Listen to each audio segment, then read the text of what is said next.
This program is designed to provide general information with regards to the subject matters covered. This information is given with the understanding that neither the hosts, guests, sponsors, or station are engaged in rendering any specific and personal, medical, financial, legal, counseling, professional service, or any advice. You should seek the services of competent professionals before applying or trying any suggested ideas.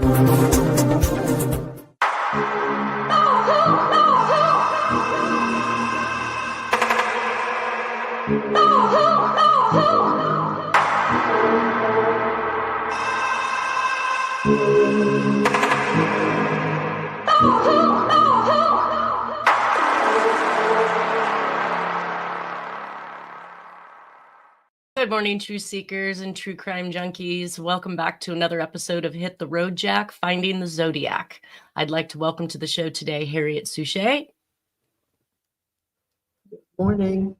Good morning. And Nolan Del Campo, if you're done with your dog. I'm done. Good morning.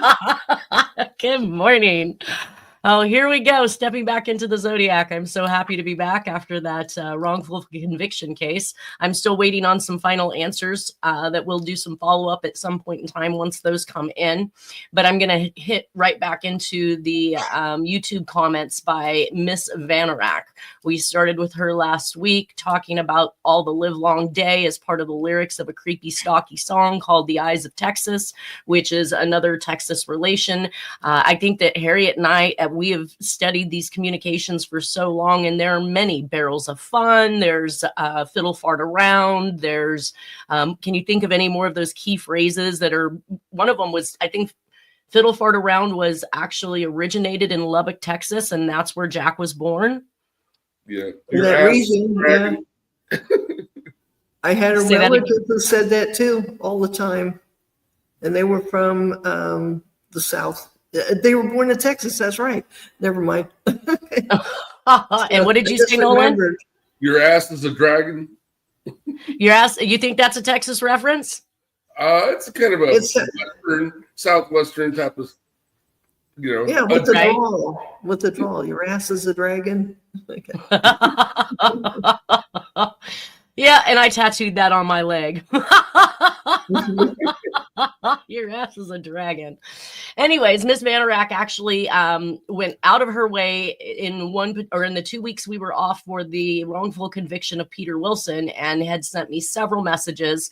I did respond to her. I've not heard back from her as well, but I did tell her that I would address these particular comments on the show because I think they're thought-provoking, and I'm always up for additional perceptions and thoughts and theories. So this is a next one, and it says, and this is right up your alley, Harriet.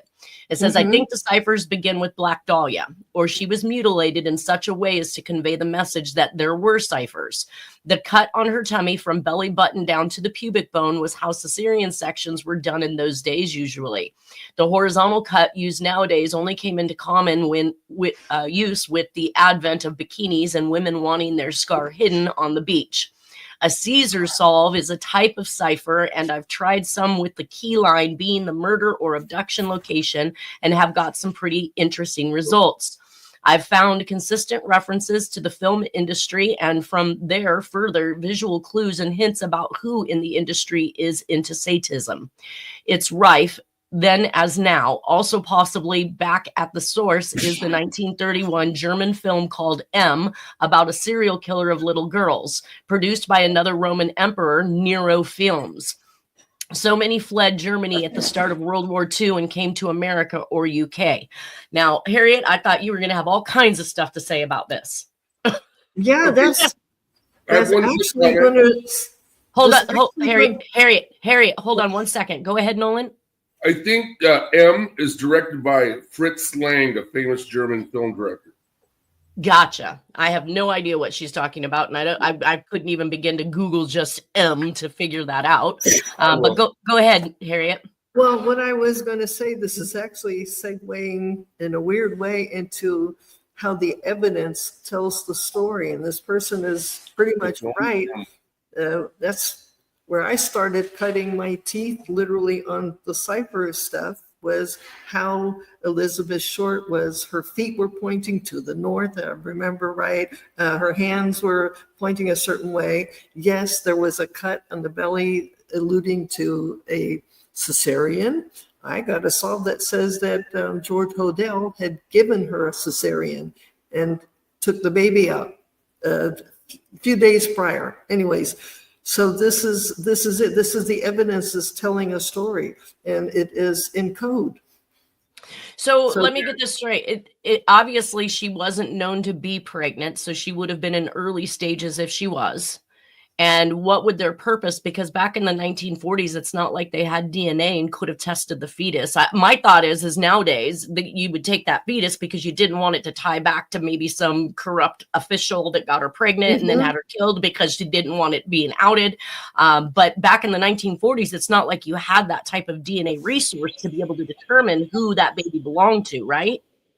That's I think is true, but if I remember right, and I no longer see him online, sorry, it's George Hodel's son who tried to claim that his father Steve Hodel was the Zodiac. Yeah. He said that there was some testing done in the house, the Snowden house, if I remember the name. But anyways, I believe he acted as a doctor there, right? They found some sense of like a small body was buried there, like a fetus or something, alluding to that. So anyways, and I got a whole bunch of solves that are talking about that weird house. But again, it goes back to what this person is saying. It is code. I've seen it in future things, how somebody was laid out, a shirt was next to them, a ring was laid next to them that they probably didn't own, everything in code. So they're actually pretty much right. It's code. It's a cipher. Well, in a weird way. You actually believe that this code existed well before Black Dahlia, though, right? You're saying maybe even in the 1800s or earlier. Yeah, that's what I'm finding out when I'm stuck in 1888 now, because I wanted to do it. I ran out of the stuff to decode for Jack stuff. So I got stuck into. Well, let me give you more. Yeah, well, let's see, because that's how I got it. And when I'm finding out, they were using the same system of how something was laid out, something was put on an envelope without a stamp. Like Dahlia, I think we have some envelopes or a postcard without a stamp. Everything, it's all code. He was notorious for either over postaging or not using any postage at all. So that is true in both cases. All right, on to her next one then. Well, let me see if there's anything I wanted to say about that reference. Well, we know that there's references to the film industry. A lot of the Zodiac communications either allude to, Japanese movies or different films like The Badlands in one of his communications. He's constantly hitting at the media. Most Dangerous Game. Yeah, Most Dangerous Game. Yeah, I mean, it's just over and over again. I couldn't throw a stick at this case and not hit either a reference to a book, a passage to a book, magazines like D.B. Cooper, that he used cutouts from the Playboy magazine. So there's always something that's going back to the media here. Yeah, the Charlie Chan film that was filmed at Treasure Island. Right. Over and over again, we're going to see those references and everything.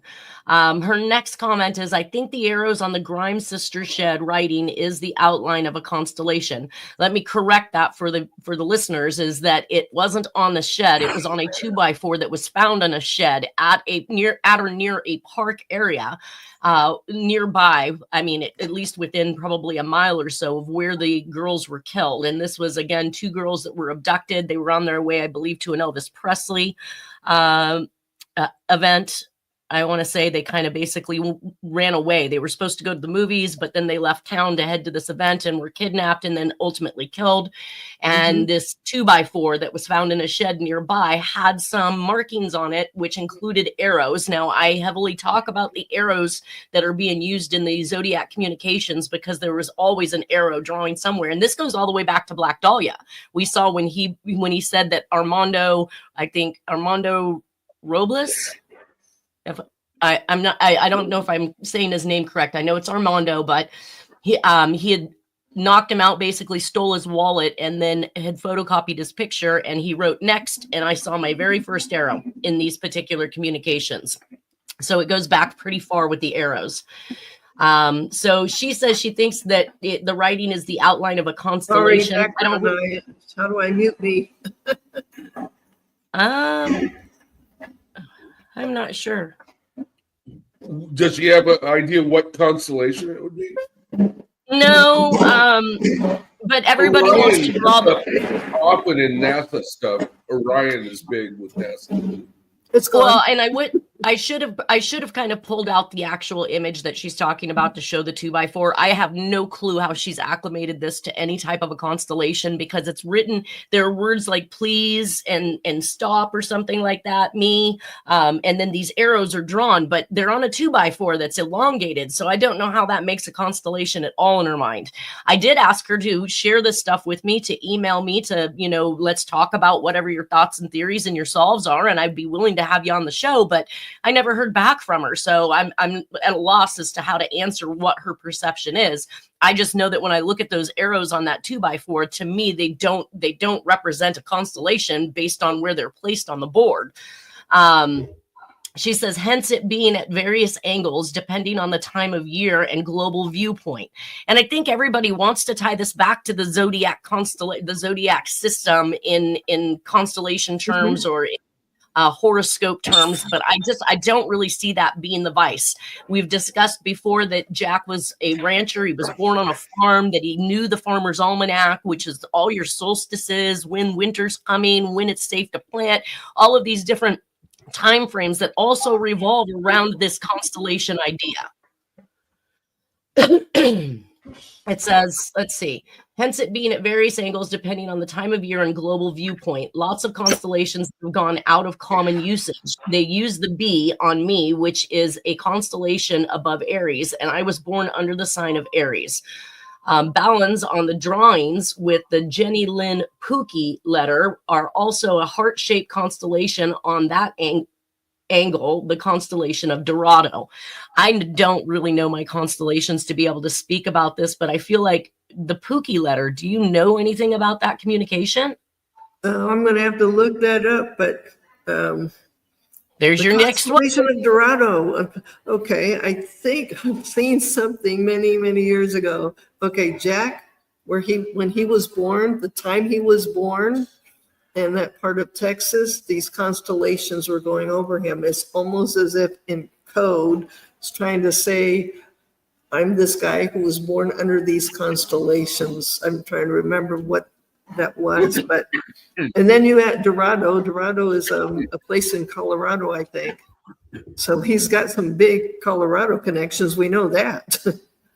Well, and at one point in time, Jack had purchased a portion of acreage up in the El Dorado area. You got that the only too. the only Dorado I know of. But yes, he had property up there, and that's the property in which Dennis actually had them go out with ground imaging. Exactly. And found human bones that they did not I'm about to mute test. myself for a moment. Let's see. Okay. We're gonna have some background noise in a few seconds. You don't have to go through all that. You can just do it. All right, on to the next one. So Miss Vanerack, her next comment is, glad to hear someone else expressing frustration about self-appointed experts controlling, containing, and ultimately stagnating progress. This needs to be solved because it is so much more than 5 murders in California in the late 1960s. It announced its arrival in the UK to the general public in the first ever episode of BBC Crime Watch in June 1984 on YT, and the murder of Colette Aram, complete with cipher confession letter from the perpetrator. Now, I'm not sure who this individual is. I've not heard the name Colette Aram, but it sounds to me like this may be why I see people from the UK trying to tie back and forth this Zodiac reference. We talked about the what was the murders in the Lover Lanes in Sweden, right? No, and I had stated Italy. Okay. Yeah. Well, I had stated that I didn't believe Jack was a part of them, but that the group possibly could be.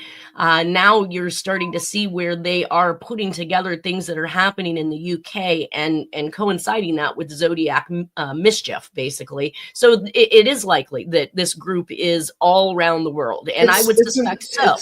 It's global. It's been global. I'm finding it since 1888 for sure. Anyways. Gotcha. But you brought up about the Italy connection. Let me say something really quick. What I found out about those Lovers Lane murders, they all have names with shoe companies, some of them very expensive. And the last one did own a shoe store in Europe. So there's a connection right there. So anyways. Well, how is the shoe store a connection? I don't understand. That person was also murdered, but was quite wealthy, kind of like a Beverly Hills type shoe store, but in Europe. And I'm like, there's something there. It has something to do with the fashion industry and the very expensive shoes. And all those names all have something to do with shoes. Anyways. We might have to revisit that at some point in time. Well, Ms. Vanorak goes on in her next comment to say, I think Disney is pivotal. I think you're right, Ms. Vanorak. I've found a lot of relation to Disney throughout this progress and time frame. It says after his first success in the 1930s, he invested big time in Texan oil drilling. So basically she's indicating what Walt Disney has expanded into oil. And we know that oil is a big theme around all of this. In fact, our next murder that's going to be coming up, we're going to talk about how that father of the murdered victim believes that somebody from the oil industry was involved with his daughter's death. So it says father Irish, hence the connection to horse racing, and his mother half English and half German. He was big in Germany, even pre-war. Mickey Mouse is in the background in the shops in the 1931 German pervy murders film called M. Oh, we're back to M again, Nolan. Yep. Have you watched this movie? I think when I was in my 20s, in film school. Yeah. Oh, they're saying that Mick. Fritz Lang directing. Peter Lorre stars as the murderer. Well, and she's saying that as early as 1931, Mickey Mouse was seen in the background of that particular flick. Okay. Is what That's interesting. Yeah. Crazy. He says, hence, and of course, hence is always that big word with the John Benet Ramsey stuff. Hence, I think the latter disputed typewritten list letter from Zodiac signed by Deferrer. I haven't seen this. That letter is absolutely a part of it, and I call it the magic letter because the way the words are arranged on the page sometimes produces images and sometimes show the angle of refraction for invisibility. Keep it thumbnail size and you will see different things on different viewings. The silhouette image top left of the letter could be Mickey Mouse, but the squiggles represent the etchings they put on the glass prisms they use when creating a zone of invisibility. The etched images can be picked up by the camera, even old 35 millimeter. Also, Kallenag, entertainer from Germany whose partner fled to California at the outset of World War II. They specialized in disappearing things on stage, even as big as a car. Betty Lou Jensen and Michael Renault Mageau, LBJ, I'm gonna think that LBJ is Lyndon B. Johnson, like to be called Deferrer in private with his cronies in the White House, apparently. So that is an interesting tie-in. Deferrer? Yeah. What's that? Nothing. You can't joke. You can't. You can't joke and then giggle and then tell me nothing. Like that's keeping an asshole in suspense. I'm just because Elon Musk did a Sieg Heil, and he got a lot of shit for it. Yeah. Oh, I bet he did. Yeah, no. People are, they call him a Nazi now. Well, interesting that she ties in Betty Lou Jensen and Michael Renault Mageau. I mean, Renault is a vehicle, right? But I'm not quite sure where she's going with this. I have more questions than answers afterwards, but I do believe that, that zone of invisibility that they're talking about, the etched images that can be picked up by the camera on the 35 millimeter. I mean, there's a lot of things in here that really pique my interest, and I'd like to know where she's going with it. Okay, so Renault was Majot's middle name? Mhm. That's what she's indicating. Interesting. Michael Renault Majot. Right? Michael Renault Majot. Is that all French? Yeah, it's a French name. Yeah. Was the Renault car French as well? Yeah, we pronounce it in English Renault, but I believe it's Renault. Renault. Yeah, that makes sense. You go to these different countries, as I found, and they don't use half the letters of the alphabets that's in the words. So I'm like, why are you wasting the time and energy on writing them? If you don't say them, why don't you write them phonically? All right, That so wouldn't be Miss Banner, French enough. it wouldn't be French enough. Miss Bannerack goes on to say the description by Brian Hartnell and Kathleen Johns and Majot, Stein's witnesses of dark curly hair and dark framed glasses versus the deliberately blonde hair and pale framed glasses of the published sketches immediately tells any inquiring mind that you have to wade through bullshit to get to some truths. I do believe that. But I have never seen a description of dark rimmed glasses. I've never seen a description of dark brown hair. It's been reddish brown, reddish blonde, blonde, gray. And I actually did at one point in time put together all the sightings of the Zodiac in one display for one of these podcasts. And you could cross-reference. And of course, anybody in a state of trauma is going to see what they think they see. And repeating it sometimes, they're not the most reliable source as an eyewitness. But the one that I hold true is the police officer that saw him in the video. I'm going to tend to believe the description that officer gives because A, he was not in the middle of trauma. B, he is trained to do these things, to assess and look at people. So I think that if they're attempting to change this for the purpose of, let's say, who is Tom Voight's favorite? Gaikowski, right? He had the big horn-rimmed, dark framed glasses. If you're looking to change the narrative to fit your suspect, then sure, go for it. But if you look back to one of my podcasts to see all of the different sightings and what they witnessed and they viewed, you're going to find that the information she just gave there for me is, again, it is bullshit. I mean, you have to wade through that to find the truth. And that's why I compiled all those different sightings so that we could make out what part of that was literally the Zodiac they were seeing.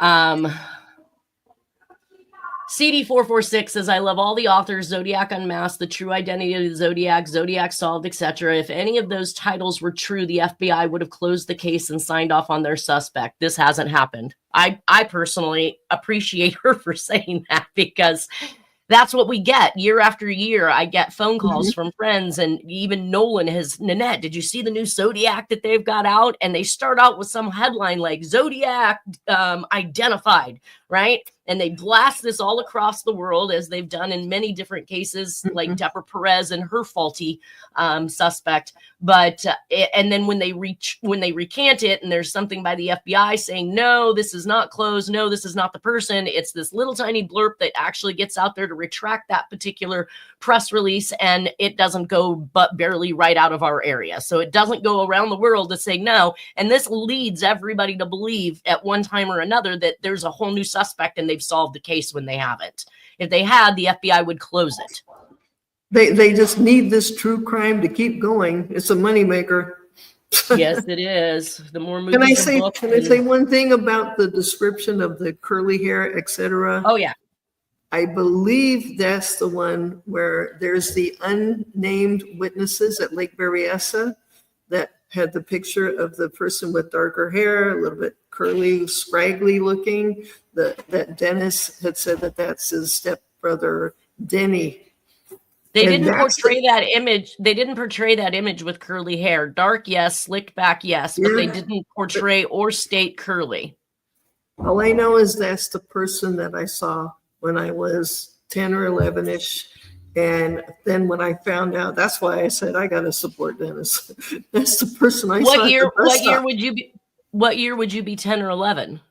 1970, and it was at the bus stop for the 24. And then Dennis, through his website, said, well, they were living on Surrey Street in the neighborhood next to yours, and you would have to take the 24. So yeah, they were definitely in the San Francisco area. Wow. Okay. That's very interesting. Mm-hmm. All right, so Miss Vanerack's next one is the description by Brian Hartnell and Kathleen Johns. Oh, wait a minute. Yeah, you got it. I already read that one. Next one, a student mortar board with a professor's gown arranged over it. I have no idea what that means. Mortar board? Mortar? With a professor's gown arranged over it. I don't know if she's... Is that a movie? I don't know which. I don't know. Again, I ask these questions, I don't get answers.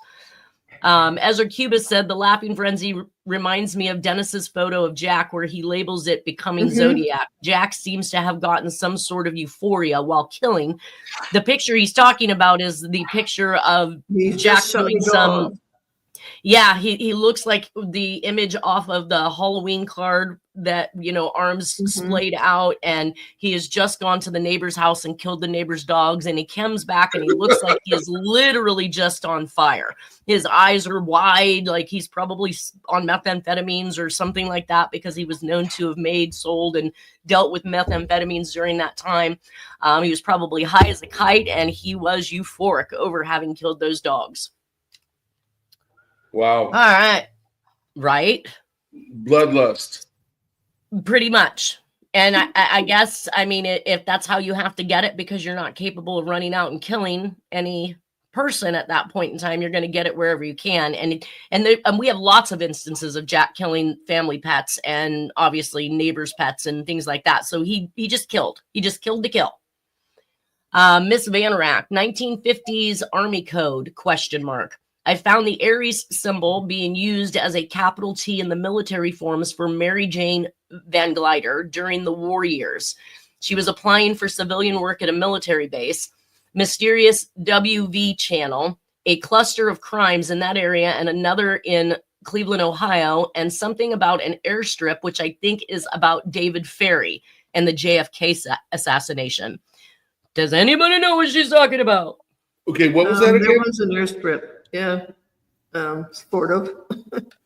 It says a cluster of crimes in that area and another in Cleveland, Ohio, and something about an airstrip, which I think is about David Ferry. And then she parentheses JFK assassination.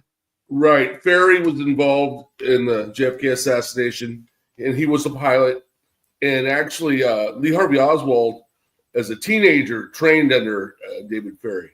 And Civil Air Patrol, I think. It's for young kids, for like high school age kids. Gotcha. And that was prior to Oswald joining the Marines. Right. So Ferry knew Oswald. Gotcha. Now, her next one is, I couldn't follow his solution either. And this is in response to Orange Shack's solve with the period 19 cipher solve of the 340. It was a 340, right? Yeah, the 340. I tried to map out the 340 solve that Orange Shack did, and of course it did not map out in the way he stated. You had to make many manipulations and changes in order to get a clear message, and some words were just flat out inserted or changed altogether. I did not find that it was reproducible by the means that he states that it was done in. So she's saying, Miss Vanerack is saying, I couldn't follow his solution either, and I'm not sure if there is one in the form of a continuous message or sentences. Our minds need to order something into something we can recognize. These ciphers were written before computers, so possibly a computer will not find a solution. What I noticed is that only numbers in the cipher are 9 and 8, and always in that order. 9-8 is the atomic number of californium, and the half-shaded boxes could be a reference to half-life of atomic elements. The moon symbol, right? It's all right up there, yeah. The moon symbols could be a reference to a Peter Moon who was involved in the UK nuclear research program, aka MAUD. I think nuclear tests in Nevada were joint exercises, but also the cipher was published a few years after the first nuclear threat had been averted by JFK, and some backroom boys were not on board, regarding him as a communist sympathizer as a result. They wanted the grand finale, but decades before, some American scientists wanted to test their nuclear capabilities by blowing up the moon. Thankfully, by the time of JFK, they had decided to visit. They had decided to visit it instead. Yes, please, to the 1940s Army ciphering system. Publish that.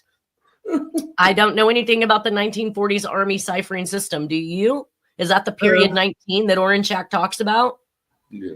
No, but I got a solve that Jack is saying that he gave him the IBM particular computer system that would come up with the solve he came up with. And he's saying in the future, they're going to be saying, we got it.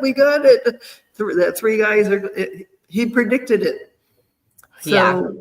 But there was a computer system in the 1940s. It's just like it would fill an entire building, if I remember right. So. Oh yeah, technology is what, at least 50 years in advance of mainstream public. Now it's in this. Yeah. The same system that filled the building is in this. So is she saying that the Warhawks in the United States wanted to blow up the moon? I heard.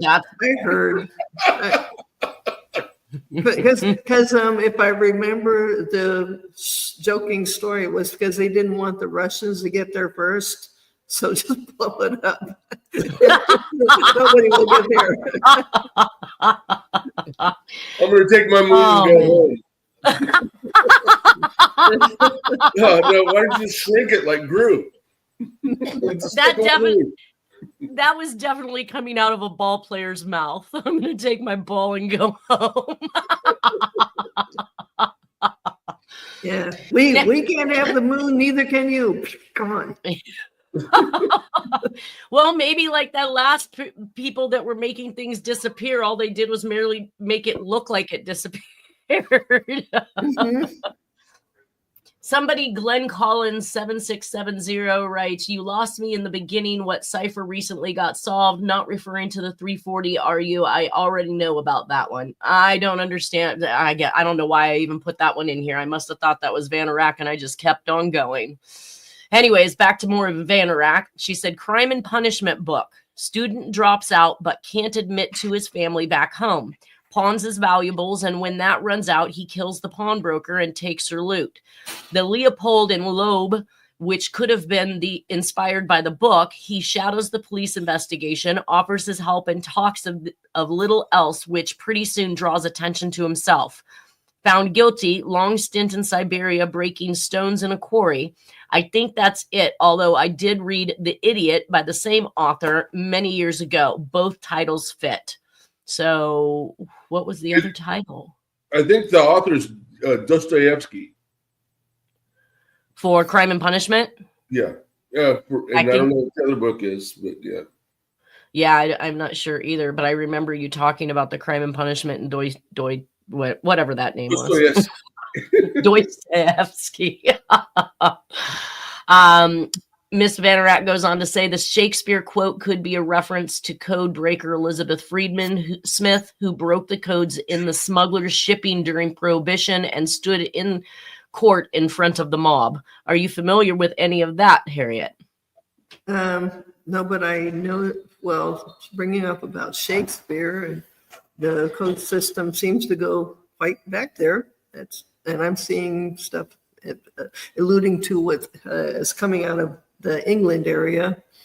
All I know is when I'm seeing whoever this Ms. Venerick is, I'm seeing, how do I say it? I'm wondering, is this Roger Stone talking to you? Because a lot of this stuff is something that you might see in his conversations and people. I've been to the JFK conferences, so it gets, I'm not saying he's weird and out there, but this is things I thought he talked about. How people can get so crazy, and he's also trying to loop people back in. What Shakespeare quote is the reference to? It says the Shakespeare quote, but what quote? Exactly. They're just completely incomplete statements and messages. What's Shakespeare quote though? Yeah, to be or not to be? I don't know. That is the question. To be Zodiac or not to be Zodiac? That is the question. Oh man. Yeah, I'm left again with more questions than answers. And again, maybe this is somebody portraying themselves as Miss Vanorak when they're technically somebody else. And that's why they're not reaching out to me in order to have these discussions or let me know who they are. I've found this over the years since I've been doing this, that people will pop in. They usually come in incognito or anonymous. They don't really want to tell me who they are. They drop a bit of information off on me. And a lot of times it's good information and it's led me to that next lead or that next communication. But that could be the likes of Miss Vanorak. So if she does reach out to me after covering these to answer any of these questions, we'll do some follow-up in the future. And that brings us to September 1st, 1984, Laura Ann Miller. She was abducted from a convenience store. Tim Miller receives an anniversary. I call it the anniversary finale letter. If you've heard me talk about this letter, I started with it in the very beginning of this entire presentation when I started the podcast almost 3 years ago. And we're going to be seeing it in 2005 as it plays into the whole entire scheme of things chronologically. And today we're just going to talk a little bit about our experience with Tim Miller, the death of his daughter. And we're going to see the letters. So we'll try to get through as much of that as we can. So it says all the bodies were, let me start with Tim Miller receives that anniversary letter in September of 2005. Before 2006, that letter goes missing. That to me is very scary. So to lose evidence in a major cold case inside of a year is kind of astounding. Then to have it actually pop up on the internet, not in just the original version that Tim Miller had received, but also in a secondary version where it appears as though somebody attempted to trace the cutouts and in writing. So I had two versions, one of which he had never seen before. Some of the background in the League City Field of Stars or deaths, as they refer to this particular area in the crime scene in the Galveston area of Texas. It says all the bodies were laid out in a circle under trees, nude and laid out on their backs with their arms crossed over their chests. So this is how the victims were found. And that's what you were talking about, Harriet, about decoding the forensic evidence and the way that they were positioned, posed, and laid out. We saw this in the OCC case. This is how the children were posed in that crime as well. They were and then arms crossed across their chest. So why they didn't put these two together, I guess, again, it's going to be about time. I want to say that the link analysis detective that I spoke with said that this didn't come about, this idea or concept of link analysis didn't come about until literally the 90s. And they called it like a link analysis, a blindness, basically, because of proximity being so far away, time span being so distant in between, that people didn't naturally put these things together. And that was an art that they were training for in the 90s and when he became a link analysis detective. It says she was last seen using a payphone at a convenience store. This is the same store as Phi, by the way. Heidi Phi, name was. Yeah, Heidi Villarreal Phi. Yeah. Yeah, I think you're right. Heidi Villarreal Phi.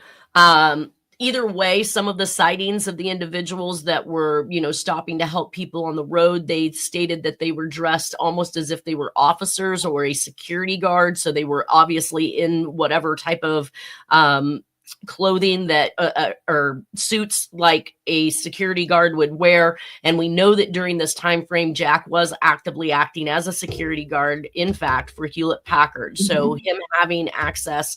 So it really just boils down to when we talk about all this evidence and Jack fits it so well. He was in the Air Force, had access to air wing walkers shoes that were in the Zodiac cases. During the time of these I-45 murders is actively a security guard and has access to that type of clothing. The vehicles being similar to the sightings of vehicles in these cases. There's just so many things that link Jack. It's unreal. Let's see. So Jack, I didn't find out until Tim Miller came out to visit us, but Jack actually had friends in the next zip code to Tim Miller that is consistent with the zip code from which the letter is sent in 2005 and was mailed out of Texas. This friend had a daughter named Crystal, and that Crystal eventually ended up being Jack's youngest son, Charles's girlfriend for many years. I don't believe they're still together anymore today, but they were together at the time that Tim Miller came out to visit us. They were still dating at that point in time. So they had been dating for, well, at least probably since the 2005 era till whenever they broke up after 2009 when I got involved with the case. I do have the links to the images from Image Shack in regards to the letter. So the top one is the image of the letter that was actually cut and pasted out of a magazine, just like many of the communications that we've seen. It was written to Tim Miller in 2005 by someone hiding. It says behind the name. Oh, this was sent to me by somebody hiding behind the name Sad Badge via emails in 2010. Yeah, Sad Badge sent these to me. And so the second one is actually website to the I-45 murders, where you will view all of these different victims that we have listed down here that are still currently unsolved murders today. To the right, I have a picture of Laura Ann. Is it Laura Ann? But it almost looks like that says Laura Lynn Miller.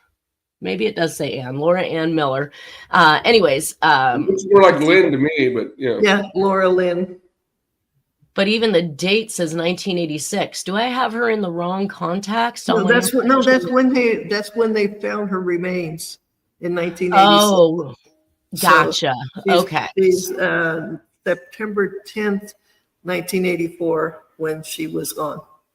September 1st, 1984. Okay. And then February 2nd, 1986. So almost 2 years, basically, or a little over 2 years, basically, to have found her remains. And of course, I believe that her remains were found on property owned by Abel, correct? I think so, but it's an old Phillips 66 pumping jack station. That's when I got that. That was okay. It helped solve a whole bunch of other I-45 cases. All the evidence there. And whoever placed her there knew how to do this and placed her next to other victims or approximately 20 feet from another victim and was actually telling a horrible story. Well, so and many of these victims that were buried here, they found additional hands and bones of other victims inside the grave. So as if the perpetrator returned to the grave where he buried one body and then dumped off hands from another victim, head here. And in the mob concept of things and trying to prevent an identification from being made, separating the hands and the head would stall that investigation in order to figure out who it was they had there that was dead, which would prolong the ability to actually connect that back to the actual murderer. So the misplacing of these bones, we've seen it happen, in the Santa Rosa hitchhiker murders. We've seen it happen here in the I-45. And we've seen in different Donna Lass, exactly. Hands, moving the body parts and playing it out. And when you see it from an aerial view, it's actually telling a story. And I want to say that when I was looking at some of these suspects going through these cases, the head or skull of one victim would be found even states away. Now, they wanted to throw down with maybe a coyote traveled that far, but I would have to assume that even coyotes kind of have like their area where they stay in. They're not going to, I found a skull, let me run to Colorado. I don't know. Some things don't sound logical. Either way, I wanted to cover some background information. Let's see here. So on February 13th of 2022, Tim Miller actually calls me out of the blue. Oh, let's back this up. Tim Miller came to visit Dennis and I in, I want to say 2010, after I had basically, I'd say, deciphered the communication that was sent to him. I believe that it was a finale letter where the Zodiac was taking credit for all the crimes that he had committed. The Phantom murders, such as Texarkana Phantom, the I-45. He's talking about the 80s series. So evidently there's two different series of murders that occur, both the 80s and 70s. And wrapping all of that information up around what I knew about the Zodiac, I reached out to Tim Miller and I sent him my work and said that I think we need to speak. he almost immediately contacted me and then came in with Steph Watts, which was his producer and filmer, while we went through Jack's sheds, or at least they were Dennis's sheds now at this point, but we were going through Jack's stuff that Dennis had been, hauling around with him and storing for many years. And one of the things that Tim Miller had indicated is that there was no way that Jack could have been the author of this letter because it was mailed out of Texas within the zip code range near Tim Miller, and that Jack was not known to be in Texas in 2005. But on a visit where Dennis went to hang out with Tim Miller, they went to go look for some evidence that was left at Jack's aunt's house. She had some boxes of his belongings at one point in time. She did, unfortunately, eventually end up getting rid of them. She may not have understood what that meant to Jack, because Jack showed up in 2005 wanting these boxes back, only to find out that she'd gotten rid of them because he had not been around in so many years that she didn't feel like she was just going to keep hoarding or keeping a hold of this stuff, and she dumped it. So she places Jack in Texas in September of 2005 to retrieve those boxes. And of course, we just talked about his relation to the zip code right next to Tim Miller, which is the zip code in which the letter was mailed out of to Tim Miller. There's so many connections here. It's unreal. At one point in time, I had literally sat down and gone through all of the pictures that Jack had taken while in Texas, because I'd stated he visited home a lot. Nearly every holiday, he would make it home to see mom. And these pictures all revolved around unsolved murders and deaths that occurred during those times. And I could actually relate every single picture to the I-45 unsolved murder list. I want to say there was about 1925 murder victims, and I had a picture that placed Jack in Texas during all of these times. Those pictures went missing while Tim Miller and Steph Watts were at my house. One second they were on my pool table with all the evidence that we had pulled out of Jack's stuff, and then a fight ensued because Tim Miller or I think it was Steph Watts actually told me that Dennis wanted to sell them the IDs of the victims. So evidently Dennis had told us for many, many years that he had all the IDs from these victims. I don't know if that information is true and that all their IDs were ever missing. That's not something that you see in these cases when they release the information on it. But that infuriated me, because I wasn't in this to sell things. I wasn't in this to make things. Here I am working for free, basically, doing this case. And to hear that caused me to question Dennis. Dennis got upset with me because now I don't trust him and I'm questioning him. And he never said this to Steph Watts and Tim Miller.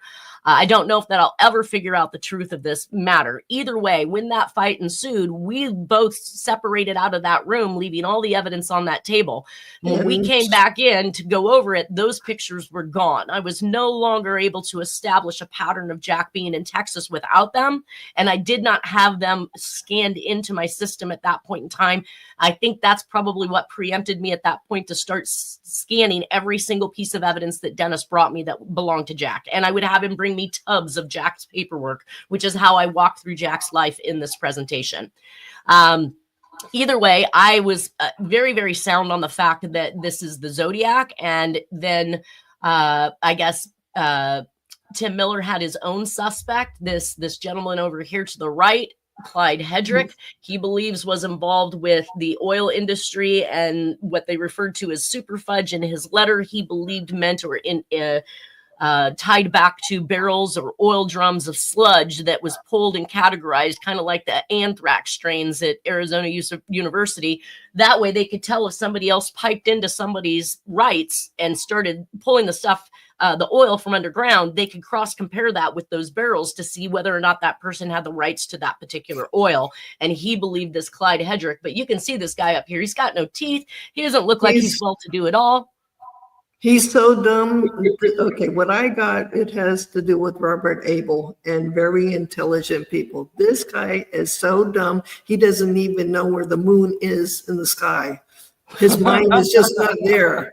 So for Tim Miller to say, okay, I'm going to go for a civil lawsuit against this guy and win. It doesn't make any sense. There's no money. There's nothing. Yeah, he did a wrongful death suit, but in 2014, and he won that for an amazing amount of money, which we're gonna have to climb into this information later because we are now down to our last 30 seconds but we will pick up where we left off next week in the Laura Miller case, and more information about Tim Miller and his happenstances in my life and Dennis's life, and him actually calling me back in 2022 to see if I really believed that Jack was the Zodiac. So I would like to, sign off now, tell everybody thank you guys for both being here. Everybody have a great weekend, and we will see you next Friday. Bye-bye. Happy weekend, everybody. See you next Friday. Happy weekend.